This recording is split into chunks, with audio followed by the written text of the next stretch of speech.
What are the benefits of flank versus midline incisions for feline elective spay?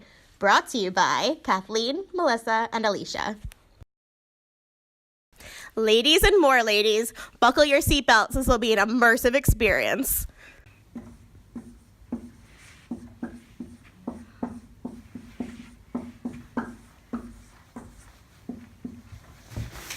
Complications! Stop! Flank incisions are found to have a 29% chance of developing mild postoperative discharge, whereas midline incisions only have a 4% chance within 7 days of surgery. In this study, questionnaires were given to all owners of the 66 cats for monitoring of complications. 39% of the responses show that owners complained of postoperative complications, such as excessive licking and mild swelling. These were observations made by owners and not by veterinary surgeons. Also, a range of ligature materials are used in this study but was not noted. Hence, there was no evidence of any correlation between the material used and the percentage of complications presented in this study.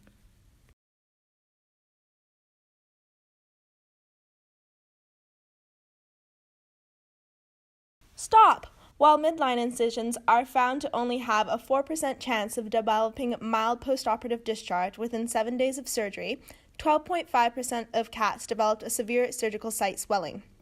Additionally, due to the location of the midline incision, there is a greater chance of wound breakdown and potentially herniation.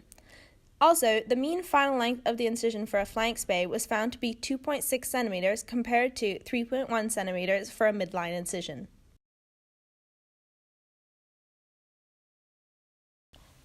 The midline incision is preferred by some vets because it allows for better exteriorization of the right ovarian uterus, which can be difficult with a left flank incision. However, anecdotal evidence shows that post-operative contamination of the wound can be worse due to the location of the wound on the ventral abdomen. The flank incision is preferred by some vets due to the smaller wound size and decreased chance of dehiscence. Some feel the flank incision is contraindicated under 12 weeks of age due to the short length of the uterine body. If there is severe hemorrhage, it may be necessary to change the procedure to a midline incision to allow for the site of bleeding to be located. This paper that the information comes from was not based off of a true study, but rather is anecdotal and relating to common sense. The following images show some possible complications of both flank and midline incisions. Viewers' discretion is advised as some images may be disturbing to viewers. Hey,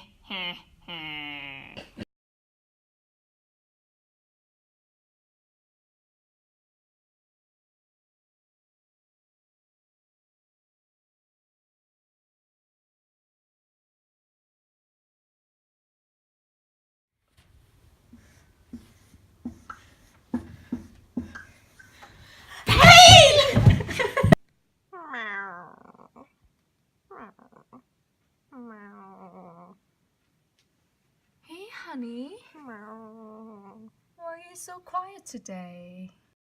The recognition of pain in animals requires the interpretation of complex behaviors, and part of the difficulty comes from the reliance on the subjective interpretation of these behaviors to indicate pain.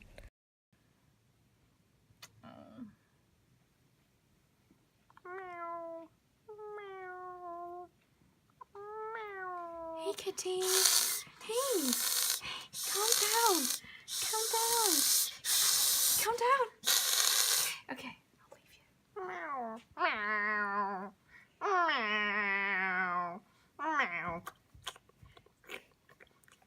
Hey, stop. Hey, stop. Stop. Okay.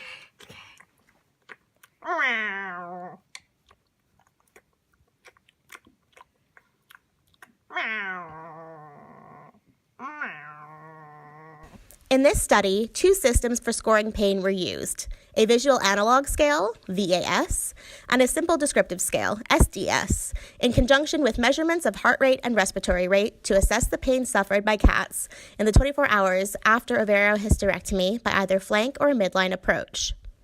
The cats were awarded a total SDS score, obtained by adding the scores for their general interaction with the assessor on initial approach, on backstroking, and on palpation of the abdomen or wound.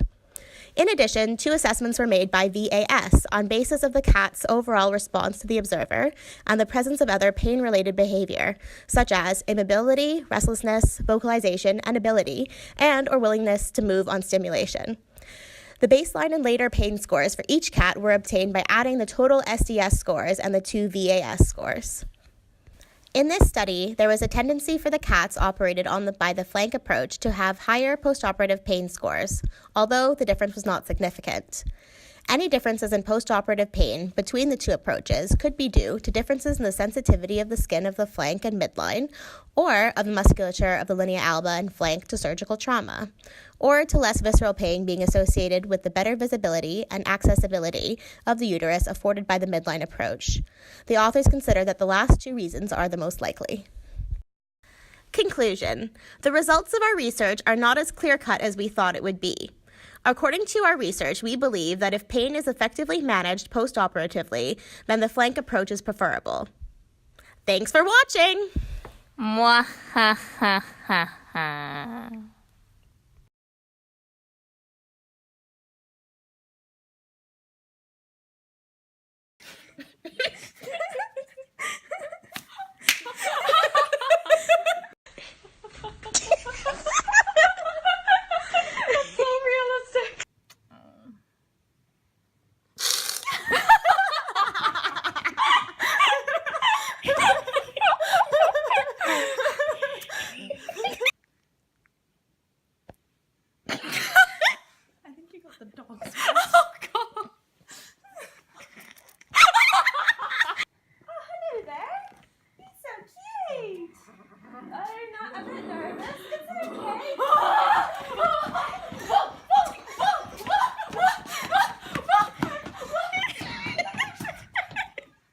The end.